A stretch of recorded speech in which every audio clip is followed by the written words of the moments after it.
but we try to organize an alternative society based on Vedic principles.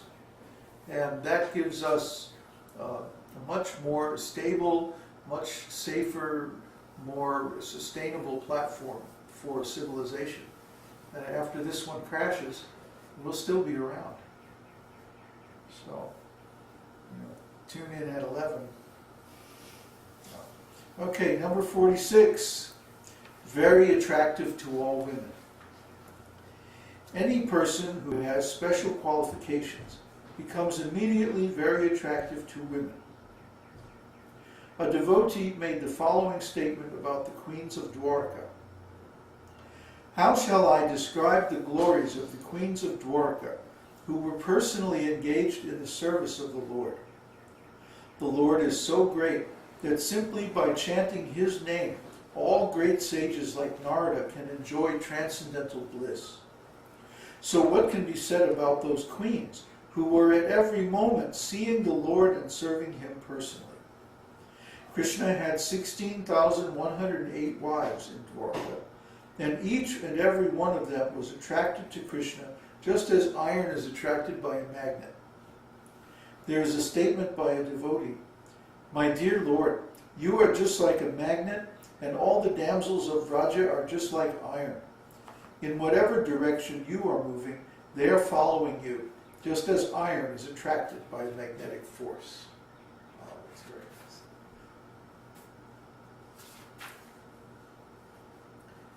47.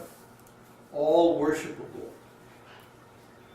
A person who is respected and worshipped by all kinds of human beings and demigods is called Sarva Aradhya, or all-worshipable.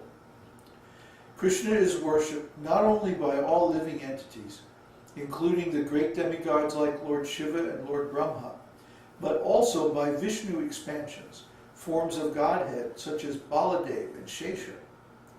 Baladev is a direct expansion of Krishna, but he still accepts Krishna as worshipable. When Krishna appeared in the arena of the Rajasuya sacrifice, organized by Maharaj Yudhishthira, to all present, including all great sages and demigods, Krishna became the cynosure, the center of attraction, and everyone offered him all respects. Yeah. When Krishna is very nicely described in Śrīmad-Bhāgavatam, that when Krishna entered the assembly hall of the Pandavas for the Rajasuya sacrifice. By the way, this assembly hall was built by the demon Danava, who is an architect.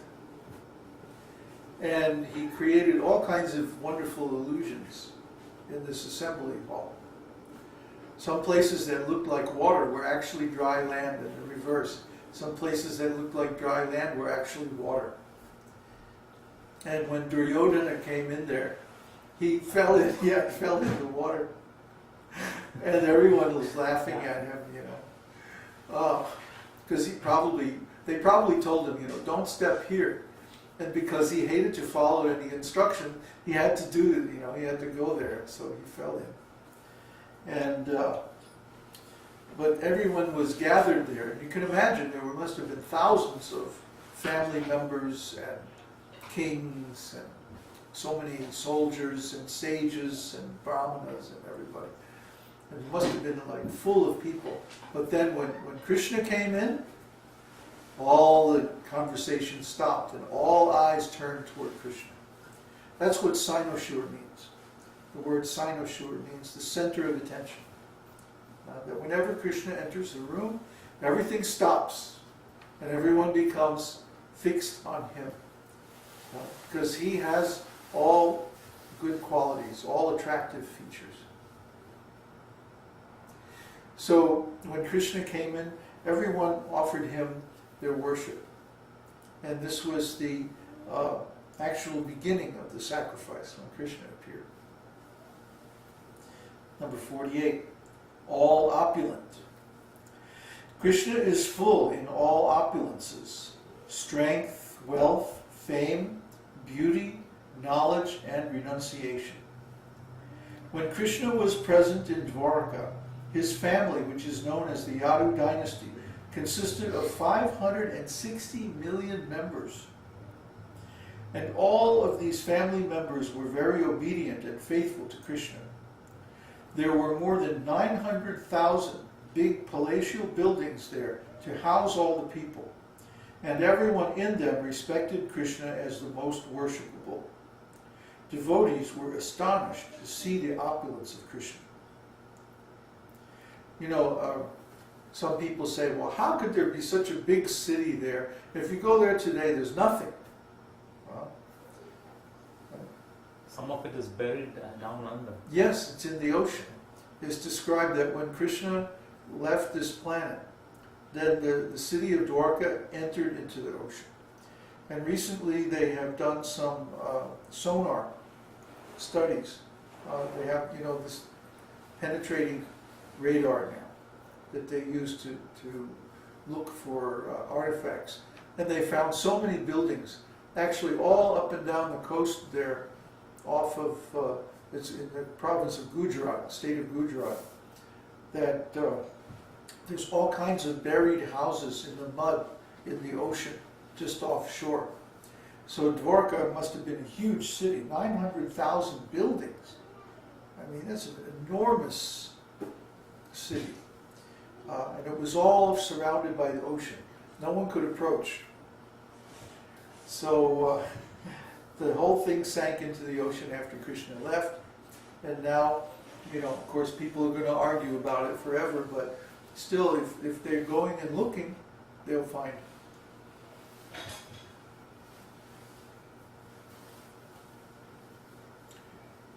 This was verified by Bilvamangala Thakur when, in Caitanya-caritāmṛta, he addressed Krishna thus: "My dear Lord, what can I say about the opulence of your Vrindavan?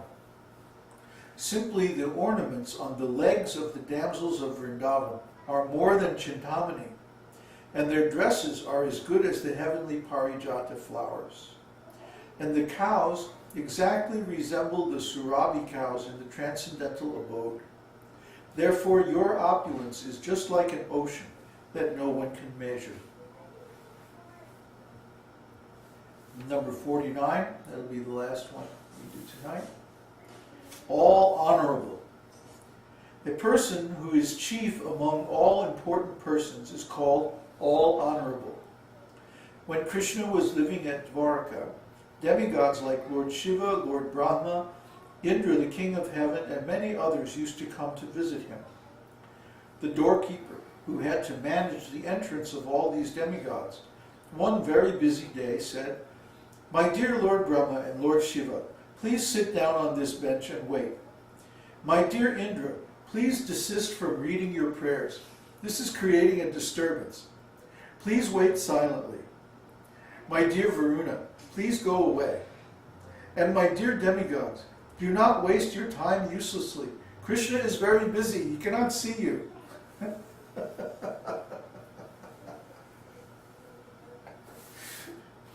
There's a very nice example of this, how Krishna was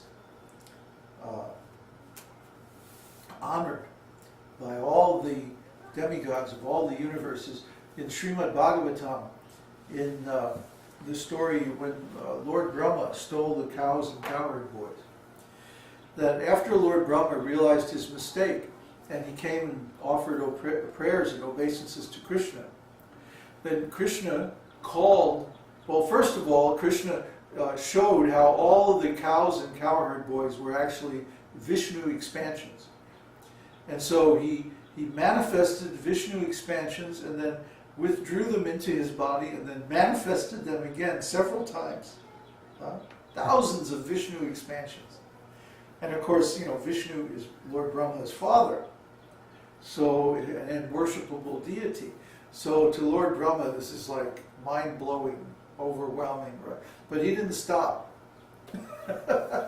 After this, he summoned all of the Lord Brahmas and Lord Shivas from all the different universes. And some of them had 10 heads, and some of them had 100 heads. Some of them had 1,000 heads, 1,000,000 heads. And they all came and offered their obeisances at Krishna's lotus feet. And there was this huge clanging sound as their helmets touched the ground. And it's stated that Lord Brahma felt like an ant among elephants. So Krishna, if he wants, he can summon all the demigods from all the universes, and they have to come and offer him worship and tribute and their obedience and so on like that. So being a demigod is not such a big deal, you know. Being a demigod is actually, I think it's like the booby prize, and I think of it that way, you know. The booby prize, that's an American slang. It means if there's a contest and the first prize is very nice, but the second prize is something silly like a joke.